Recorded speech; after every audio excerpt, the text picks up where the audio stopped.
C'est vrai que les trous noirs sont souvent présentés comme des ogres cosmiques qui vont tout dévorer. Alors évidemment, pas de panique.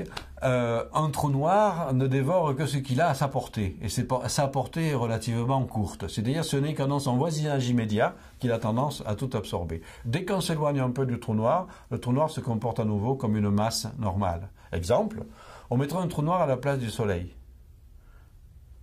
Donc, de même masse que le Soleil. Donc, en fait, ce serait une petite boule de 3 km, égale la masse du Soleil. Voilà. Eh bien, du point de vue de la Terre, on ne se rendait compte de strictement rien. Ouais, sinon, évidemment, qu'il n'y aurait plus de lumière, bien entendu. Mais sur le plan gravitationnel, la Terre continuerait à graviter exactement comme elle le fait.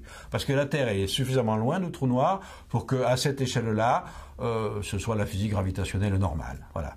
Le trou noir n'influence réellement que dans son voisinage immédiat.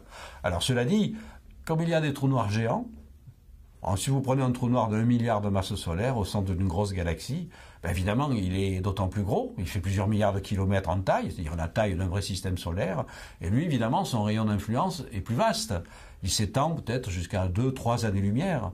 Et c'est une sorte de pieuvre à ce niveau-là, qui, avec ses bras gravitationnels, va attirer les étoiles et va pouvoir éventuellement gober des étoiles tout entières. Moi, d'ailleurs, il y a une vingtaine d'années, j'ai commencé à travailler sur un processus intéressant où des étoiles étaient happées par le champ de gravité du trou noir, mais ne tombaient pas dedans. Elles le frôlaient et repartaient.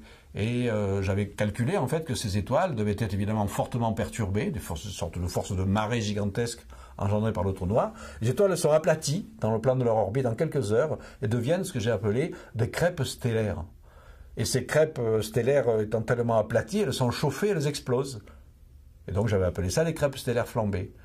Donc ça, c'était des calculs un peu prémonitoires, parce qu'en fait, 15 ans plus tard, les télescopes perfectionnés ont fini par mettre en évidence ces crêpes stellaires flambées. Voilà, donc ça illustre un petit peu le rayon d'action des trous noirs. Mais donc, je dis, ça s'arrête à une certaine distance. Donc, par exemple, un gros trou noir au centre de la galaxie, par exemple le nôtre, notre galaxie, elle a un trou noir de 4 millions de masses solaires, son rayon d'influence, il est relativement limité. Donc nous, à cette distance-là, évidemment, jamais on ne tombera dans le trou noir. Et le trou noir n'absorbera jamais la galaxie tout entière.